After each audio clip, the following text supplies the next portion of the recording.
Good Yantov, everyone. During my time in rabbinical school, I would sometimes tutor bar and bat mitzvah students. I was at the party of one of these students when I was approached by one of her family members. He said, "You're going to be a rabbi, right?" "I hope so." He said, "I have to tell you then that I am a bad Jew." I said, "What do you mean?" He said, "I don't keep kosher, I don't keep the Sabbath, I can't read Hebrew, and I don't like praying.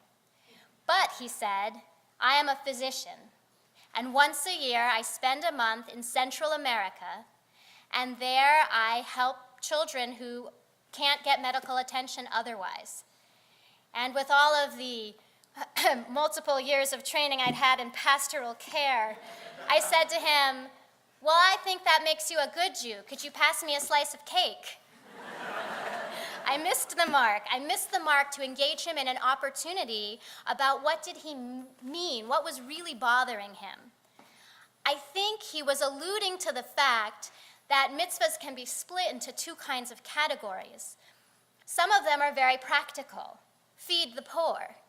But a lot of them, well, they're ritual. The thing is, the ritual mitzvot that he named, I think that they are only good if they elevate us to create action in the world. He said, "I don't keep kosher." I think keeping kosher is about becoming mindful of what we are consuming and being thoughtful about the impact that we have on the world through that consumption. He said, "I don't keep Shabbat." I think that lighting Shabbat candles each week is about reminding ourselves that the world can be a dark place and that it is constantly our job to create light and to push back the darkness. Today we are fasting. I would categorize this as a ritual mitzvah, but turn with me please back to our Haf Torah on page 285.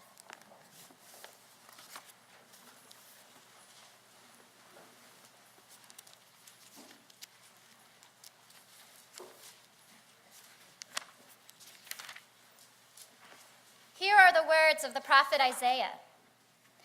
"Cry with full throat, without restraint. Raise your voice like a ram's horn. Declare to my people their transgression, to the house of Jacob their sin. To be sure they seek me daily, eager to learn my ways. Like a nation that does what is right, that has not abandoned the law of its God. They ask me for the right way. They are eager for the nearness of God. Why, when we fasted, did you not see? When we starved our bodies, did you pay no heed? Because on your fast day, you see to your business and oppress all your laborers. Because you fast in strife and contention, and you strike with a wicked fist. Your fasting today is not such as to make your voice heard on high. Is such the fast I desire, a day for people to starve their bodies? Is it bowing the head like a bulrush and lying in sackcloth and ashes? Do you call that a fast, a day when Adonai is favorable? No, this is the fast I desire, to unlock fetters of wickedness and untie the cords of the yoke, to let the oppressed go free, to break off every yoke. It is to share your bread with the hungry, and to take the wretched poor into your home. When you see the naked, to clothe them, and do not ignore your own flesh." The ritual mitzvah of fasting today is to help us think about the fact that right now in Richardson, Texas, according to Jewish Family Services, there are people starving and people malnourished. We're supposed to do something from the ritual fast. This is not to say that the ritual has no value. If I had that moment over again with the doctor, I would explore with him, is there any ritual he could take on that would strengthen his endeavors to heal the sick? Perhaps Tefillat HaDerech, the prayer for the traveler, would have been a good one for me to suggest to him. For when he goes into dangerous places, he should please pray that God will go with him. I think the point that Isaiah is making here is that we are not supposed to focus only on ritual.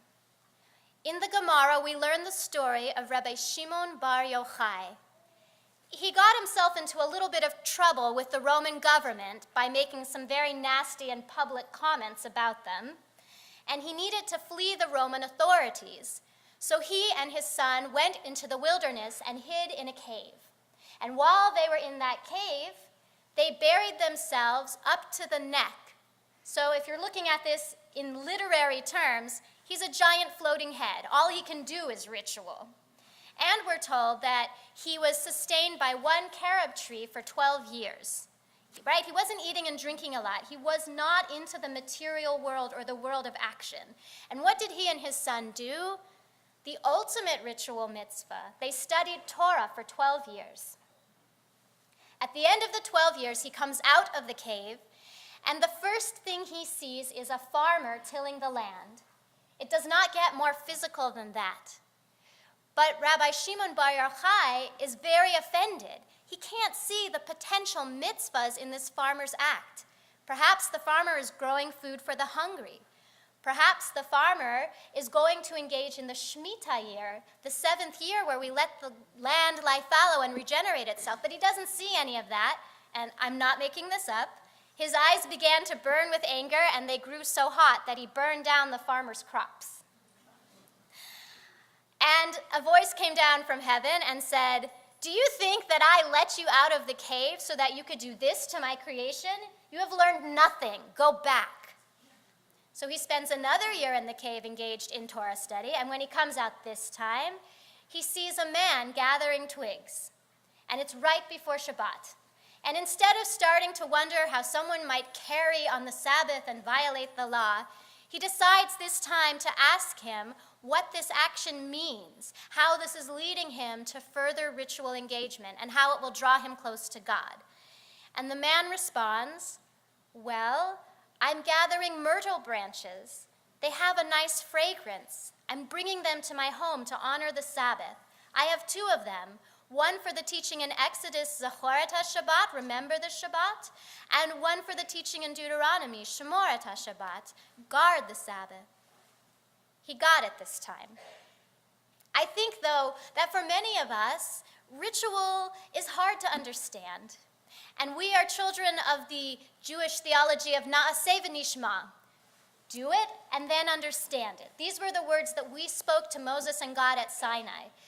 We will do whatever you ask, and through those actions we will understand what it is you want from us, what makes the world a holy place. This year we have what I think is sometimes the epitome of a Na'aseh v'nishma, do it and understand it mitzvah. We have the Shemitah year. It is indeed the 7th year, and in Israel, they will let the land lie fallow, or through some halachic loopholes, deal with it. But the idea is there. But you have to understand, letting the land lie fallow every 7 years is challenging if you are an agrarian-based culture, which the people of the Torah were. That would be like not doing any business for an entire year. No profit for you for an entire year. It's challenging. Therefore, you have to na'aseh, you have to do it, v'nishma, and later you'll understand it.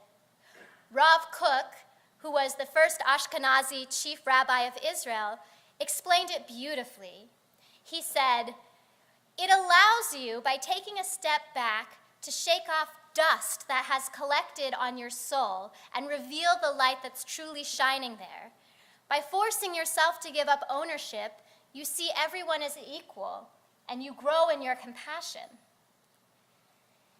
I don't know if I could do it, but a group of Israeli entrepreneurs are discussing ways that they can do it. Yossi Tzuria, it was reported in the Times of Israel, he is one of the CEOs of a leading high-tech firm in Israel. He created a consortium of other CEOs of high-tech Israeli companies and said, "How can we honor the Shemitah year this year? What can we do? What is our produce that we should give up?" They came up with a few ideas. They said, what if every 7th year the CEO had to step down for the year and take another position in the company and get a different perspective? He doesn't own the company after all. What if we reduced the price of some of our products or even gave some of them away for free so that Poor people who'd never had a chance to engage in this technology could give it a try. They also looked at the ideas of regeneration, of letting things rejuvenate over resting.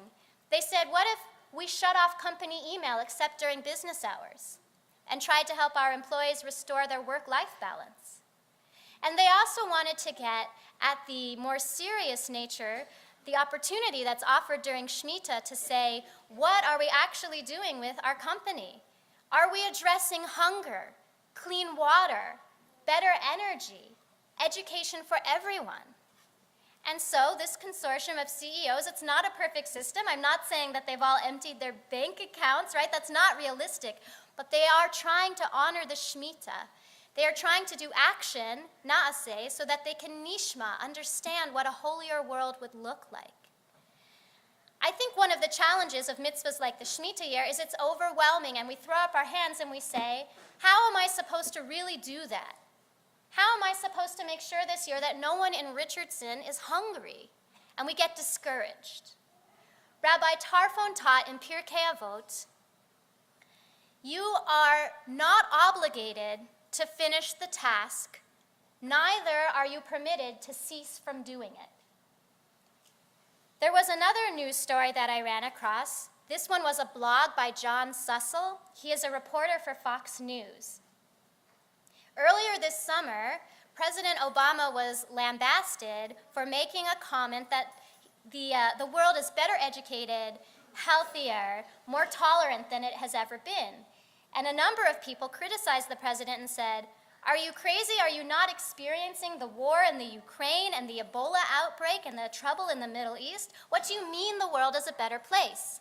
And John Sussel, who, interestingly, he's a libertarian, he supported the president and he said, you know what, he's right. The thing is, bad news happens in an instant. It's really easy to notice. But good news happens year after year, decade after decade, century after century. We truly are healthier than humanity has ever been, better educated than humanity has ever been, and more tolerant than humanity has ever been. So Rabbi Tarfon is right. We cannot give up the struggle just because it's hard to see the produce of our work. What can we do right here at Beth Torah? Ruben Granado, are you in the room still, or are you with your child? Can you stand up and wave a little? He's on this side of the room. He is the chair of our Social Action Committee.